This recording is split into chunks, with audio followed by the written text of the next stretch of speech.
I never thought I'd be sitting across from the same venture capitalist who once laughed in my face, watching him squirm as he tried to explain why his firm should lead my Series B. 3 years earlier, in this same glass-walled conference room overlooking San Francisco Bay, he'd smirked when I pitched my healthcare AI startup. "Look, the numbers just aren't there," he said, leaning back in his chair. "Triple your revenue and I'll fund you." He chuckled, exchanging glances with his partners. It wasn't a serious offer. It was a dismissal wrapped in an impossible challenge. I wasn't supposed to come back. Women like me, middle-aged, with no engineering degree, no Silicon Valley pedigree, we weren't supposed to succeed in this world. But that day, as I walked to my car fighting back tears, I made myself a promise. I would build this company with or without their money. And when I hit that impossible revenue target, I would make him remember every condescending word. I grew up in Cleveland, Ohio, the daughter of a high school math teacher and a nurse. My parents believed in practical careers, stable paychecks, and staying close to home. My father, who came of age during the recession of the early 80s, had seen too many dreams shattered by economic downturns to trust entrepreneurship. "Security," he'd say at dinner, "that's what matters in the end." My mother would nod in agreement, passing another helping of her famous pot roast. My sister Katie followed the script perfectly. Medical school at Ohio State, married her college sweetheart, settled in Cincinnati with 2 beautiful children, and a colonial home with a wraparound porch. The Christmas card family. Meanwhile, I was always the odd one out, taking apart computers while other girls were at dance class, starting a web design business in high school in the late 90s, constantly sketching ideas for inventions that made my parents exchange worried glances. When I announced I was moving to California after college, instead of taking the management consulting job my father had helped me land through his alumni network, he didn't speak to me for 3 months.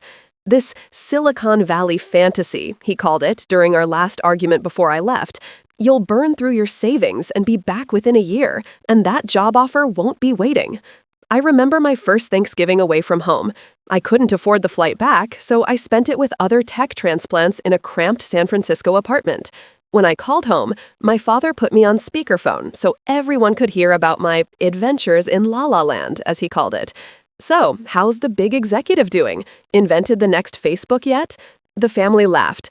I tried to tell them about the startup I was working for, but he interrupted. "Just don't come asking for money when this all falls apart." The humiliation reached its peak at my grandfather's 80th birthday party when I flew home after my first startup failed. I'd poured 3 years of my life into a company that ultimately couldn't secure enough funding to survive. At the party, held at the country club where my grandfather had been a member for decades, my father introduced me to his friends. "This is Melissa. She's between jobs right now. Just got back from playing entrepreneur in California." The way he said entrepreneur, like it was a childish phase, like playing dress-up. That night, as relatives asked when I'd settle down and get a real career, my father pulled me aside. He handed me an envelope. "Your mother and I have been saving this for you," he said. Inside was a check for $50,000. "For a down payment, when you're ready to come back home for good. Buy something near us, in a good school district." It was his grand gesture, not to support my dreams, but to finance my surrender. What my family didn't know, what I hadn't told anyone, was that I'd already been developing the idea for my healthcare AI platform for years. I'd seen the gaps in patient care coordination while watching my grandmother's battle with cancer. The night after the party, sitting in my childhood bedroom surrounded by my old science fair trophies, I made the decision. I would use my savings, not my father's down payment money, to bootstrap my new company. I returned the check the next morning. "I appreciate the gesture, Dad," I said, sliding the envelope across the kitchen table. "But I need to do this my way." "Your way hasn't worked out so well so far," he replied, not even looking up from his newspaper. Little did he know I was already in talks with angel investors. Little did he know I would soon build something that would change not just my life, but thousands of others. 2 years into building my healthcare AI startup, MedConnect, I was invited to speak at Stanford Medicine X, a prestigious conference on the future of healthcare technology. By then, we had a working product and early clients, mostly small regional hospitals willing to take a chance on our system that coordinated patient care across departments and reduced administrative burden for healthcare workers. I'd invited my parents to attend. To my surprise, they accepted. "We want to see what all this fuss is about," my mother said over the phone. I sensed my father's skepticism lurking behind her words, but I was still hopeful. This was my chance to show them that my Silicon Valley fantasy had substance. The day before the conference, I took them to dinner at a trendy restaurant in Palo Alto. Silicon Valley's elite were dining all around us. I recognized founders and VCs at nearly every table. My father seemed unimpressed. "So this startup of yours," he began, swirling his wine, "what's the exit strategy? How much longer before you either make it or call it quits?" "Dad, it doesn't work that way. We're building something meaningful, not just flipping a company." "Meaning doesn't pay the bills," he replied. "And you're not getting any younger, Melissa. Katie's already putting money away for her kids' college funds." The familiar tension headache began forming at the base of my skull. "We're actually raising another round of funding soon," I said, trying to redirect the conversation. "We've got meetings with several major VC firms next month." "Those Silicon Valley types," my father scoffed.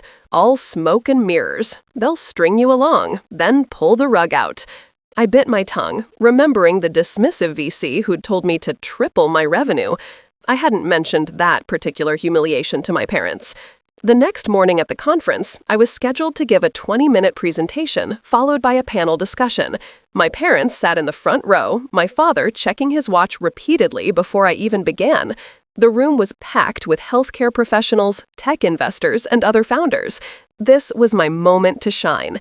10 minutes into my presentation, as I was explaining how our AI system reduced medical errors by 32% in our pilot program, I noticed a commotion at the back of the room. A man in an expensive suit walked in late with his entourage, disrupting my flow. I recognized him immediately. Jason Keller, the VC who had dismissed me with his triple your revenue challenge. I faltered mid-sentence, memories of that humiliating meeting flooding back. Keller didn't even seem to recognize me as he took a seat, immediately pulling out his phone. I forced myself to continue, but I could feel my confidence wavering. During the Q&A portion, a doctor from Johns Hopkins asked about our data privacy protocols. Before I could fully answer, another voice cut in. "What I'd like to know is how you plan to scale this beyond a few charity cases." It was Keller, not even looking up from his phone as he spoke. "Healthcare AI is capital intensive. Without serious funding, these kinds of startups are just spinning their wheels." The moderator, clearly uncomfortable, tried to move on, but my father raised his hand. To my horror, he was called on. "As Melissa's father," he began, and my stomach dropped, "I've been wondering the same thing. How does a small player like this compete with the big boys who have millions to burn?" The room fell silent. I stood there, ambushed from both sides, by the VC who'd dismissed me and the father who'd never believed in me.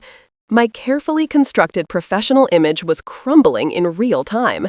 "Actually," I said, my voice stronger than I expected, "we've achieved profitability with our current client base, and our retention rate is 94%, compared to the industry average of 71%. I looked directly at Keller. Sometimes being nimble and focused beats having millions to burn. After the panel, I was surrounded by attendees interested in MedConnect. As I handed out business cards, I could see my father in conversation with Keller at the coffee station.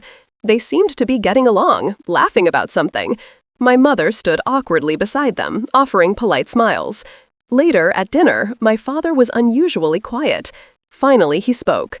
"That investor fellow, Keller, he says your kind of company typically sells for pennies on the dollar, if they sell at all." "You discussed my company with him?" I asked, disbelieving. "Just getting a professional opinion. He says healthcare AI is oversaturated, too many startups chasing the same clients." "And you believe him? A complete stranger over your own daughter?" "He's not a stranger. He's a professional in this field. I'm just trying to help you see reality before it's too late." That's when my phone buzzed with an email. One of our smaller hospital clients, Mercy Regional, was being acquired by Health First, one of the largest healthcare systems in the country.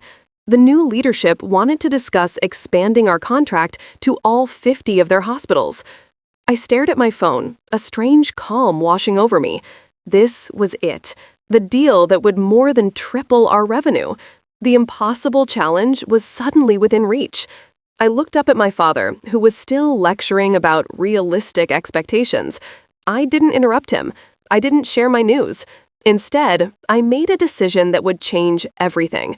I would let my success speak for itself. And when the time came, both Keller and my father would have front row seats to the revelation. 6 months after the Stanford conference, MedConnect had secured the Health First deal and 2 other major healthcare systems. Our revenue hadn't just tripled, it had quadrupled. Our team had grown from 12 to 47 people. We'd moved from our cramped co-working space to real offices in San Francisco. The perfect opportunity for my revelation came when MedConnect was nominated for the Healthcare Innovation Award at the annual Silicon Valley Disruptors Gala. It was the kind of black tie affair where deals were made between champagne toasts, where the Valley's elite gathered to celebrate themselves. I made sure Jason Keller received an invitation.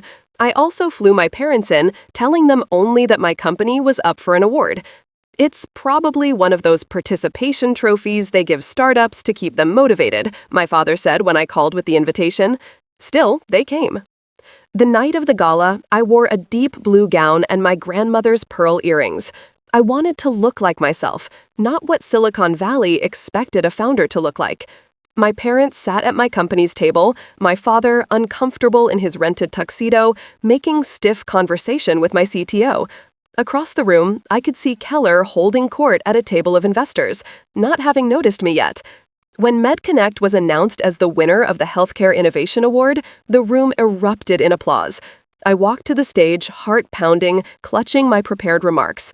As I looked out at the audience, I saw my father's surprised expression. And, several tables away, Keller finally recognizing me, his brow furrowed in confusion. "Thank you for this honor," I began. 3 years ago, MedConnect was just an idea born from watching my grandmother navigate a fragmented healthcare system during her cancer treatment. I paused, making eye contact with Keller. When I first tried to raise funding, a prominent VC in this room told me to triple your revenue and I'll fund you. It wasn't advice, it was a dismissal. A hush fell over the crowd. Silicon Valley loved success stories, but they weren't used to having their failures called out so publicly. To that investor, I continued, I want to say thank you. We didn't just triple our revenue, we quadrupled it, and we did it without your money. I could see Keller shifting uncomfortably in his seat as others at his table turned to look at him. To my father, who's here tonight, and who offered me money for a down payment on a house in Ohio instead of believing in my vision, I want to thank you too. Your doubt fueled my determination. My mother's hand flew to her mouth. My father sat frozen, his face unreadable. The truth is, I didn't build MedConnect to prove anyone wrong.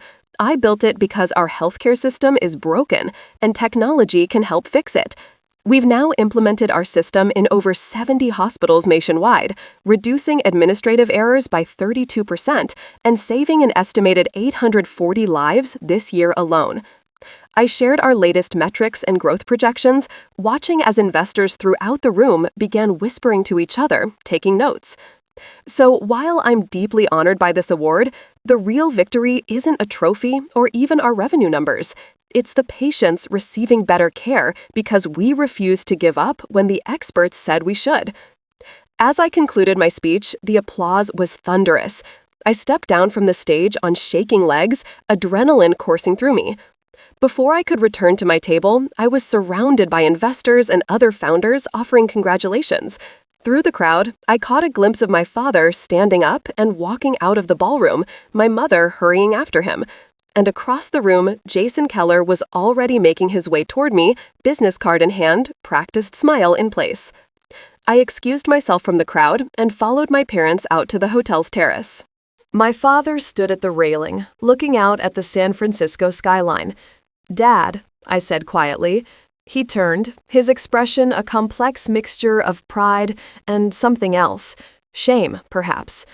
"You humiliated me in there," he said. But there was no anger in his voice, just a weary resignation. "How do you think I felt all those years when you dismissed everything I was working toward?" I asked. "When you turned my failures into family jokes?" He looked down at his hands. I was trying to protect you from disappointment." "No," I said firmly. "You were protecting yourself from having to watch me take risks you were never brave enough to take." My mother started to protest, but my father raised his hand to stop her. "You're right," he said simply, "and I've never been more wrong about anything in my life." As we stood there in silence, my phone began buzzing incessantly with messages. One caught my eye, an email from Jason Keller's firm requesting a meeting to discuss leading our Series B funding round. I turned off my phone and put it away. There would be time for business tomorrow. Tonight was about something more important, the beginning of a new understanding with the family I'd been trying to prove myself to for as long as I could remember. The morning after the gala, my hotel room phone wouldn't stop ringing. Journalists wanted interviews, investors wanted meetings, even competitors wanted to talk partnerships. I let most calls go to voicemail, except one, from my father, asking if we could have breakfast before their flight back to Ohio. We met in the hotel restaurant, an uncomfortable silence hanging between us as we studied our menus. Finally, my father set his menu down and looked at me directly. "I owe you an apology," he said, the words clearly difficult for him. "Not just for last night, but for years of not seeing what you were building." "Why was it so hard for you to believe in me?" I asked, the question I'd wanted to ask for years. He sighed, running his hand through his thinning hair. "Your grandfather, my father, was an entrepreneur too, you know. Had a manufacturing business in Cleveland in the 60s, put everything into it. When it failed, we lost our house. I was 16. He paused. "I swore I'd never put my family through that uncertainty." "Dad, you never told me that." It wasn't something I liked to remember. When you started showing the same spark he had, I panicked. I thought I was protecting you. This revelation shifted something fundamental between us. My father hadn't been dismissing my dreams out of cruelty. He'd been acting from his own unhealed wounds. After my parents left, I finally checked my messages. Among them was a meeting request from Jason Keller, now practically begging to invest. I decided to make him wait a few days before I responded. Instead, I focused on the cascade of opportunities flowing from our public recognition. Hospital administrators were reaching out directly. A major medical journal wanted to publish a study on our results. 3 competitors inquired about acquisition talks. But the most unexpected message came from Catherine Chen, the CEO of Meditech, one of the largest healthcare software companies in the country. She wanted to meet, not to acquire us, but to discuss a strategic partnership that would accelerate our implementation nationwide. "I watched your speech online," she told me when we met at her Palo Alto office the following week. "You reminded me of myself 20 years ago," she smiled. Except I didn't have the courage to call out the VCs who dismissed me. Our partnership with Meditech would allow MedConnect to scale faster than any venture funding round could have enabled. We would maintain our independence while gaining access to their distribution channels and hospital relationships. As for Jason Keller, I finally agreed to meet him 3 weeks after the gala. He arrived at our office with 2 partners, all smiles and hearty handshakes as if our previous interaction had never happened. "Melissa," he said, settling into our conference room, "I've been following your progress closely, very impressed with what you've built here." He slid a term sheet across the table. "We'd like to lead your Series B, $50 million, favorable terms." I glanced at the document, then back at him. "You know what's interesting, Jason? I actually don't need your money anymore." His smile faltered. "Everyone needs capital to scale." "True. But I found a better path forward than giving a significant stake to someone who didn't believe in us when it mattered." I told him about our partnership with Meditech. "Strategic partnerships are great," he countered, "but they don't provide the runway that venture capital does." "Maybe not, but they also don't involve working with people who only showed interest after we'd already succeeded." I stood up. "Thank you for your time, but we'll have to decline." The look on his face as he realized he'd missed out on what was quickly becoming one of the most talked about companies in healthcare tech was worth more than any funding round. Later that week, I received a package from my parents. Inside was the $50,000 check my father had originally offered for a house down payment, now with investment in MedConnect written in the memo line, along with a note, "I believe in you now. Better late than never. Love, Dad." I called him immediately. "Dad, I can't take this. We don't need the money." "It's not about the money," he said. "It's about me finally supporting you in the way I should have all along. Just a symbolic gesture." "Keep it," I told him. "Put it toward your retirement. Or better yet, how about you and Mom come out to California more often? Get to know the world I've built here." 6 months later, my parents did just that, spending a month in California. My father, to my amazement, became fascinated with our business operations, offering insights from his years of teaching statistics that actually proved valuable to our data team. My mother volunteered to interview nurses about their experience with our system, providing perspective we'd been missing. The greatest surprise came when my father mentioned, almost casually over dinner one night, that he'd been thinking about teaching part-time at San Francisco State after retirement. "If you'll have us nearby," he added hesitantly. The impossible had happened, not just the business success, but the transformation of my relationship with my family. The validation I'd sought for so long had come, not just from the market or investors, but from the people whose opinion had always mattered most, despite my protests to the contrary. As for the grand gesture, my father's down payment check, we found a better use for it. We established a scholarship for female entrepreneurs over 40, named after my grandmother. The first recipient was a 52-year-old former nurse developing an innovative patient transport system. The unexpected twist in all of this wasn't just that I proved the skeptics wrong. It was that in the process of building MedConnect, I discovered that success didn't look the way I'd imagined. It wasn't about revenge or validation. It was about creating something meaningful, something that outlasted the petty humiliations and narrow visions of those who couldn't see the future I was building. And most surprisingly, it was about finding reconciliation where I'd expected only vindication. The father who hadn't believed in me became one of my most vocal supporters. The Silicon Valley that had initially rejected me now pointed to MedConnect as an example of innovation coming from unexpected places. 3 years after that fateful meeting where Jason Keller had laughed in my face, MedConnect was valued at over $500 million. But the true measure of our success was in the hospitals using our system, the healthcare workers finding relief from administrative burdens, and the patients receiving better, more coordinated care. Looking back now, 5 years into this journey, I realized that being underestimated was actually my secret weapon. When no one expects you to succeed, not investors, not family, not an industry dominated by younger male founders, you have nothing to lose and everything to prove. That VC who told me to triple my revenue never imagined I'd come back with quadruple. He didn't realize that women like me, with decades of professional experience, with real-world problems to solve, with resilience built from years of being dismissed, we don't give up. We get creative. We find another way.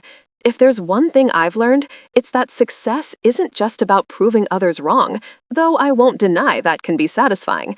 It's about staying true to your vision when everyone else tells you to compromise. Sometimes, the people who believe in you the least give you the greatest gift, the freedom to succeed on your own terms. If you're watching this and feeling underestimated in your own life, remember my story. Use the doubt as fuel, and when you succeed, and you will, make sure to hold the door open for others coming behind you. Subscribe to this channel for more stories of unexpected founders changing the game, and share this video with someone who needs to hear that their impossible might just be possible after all.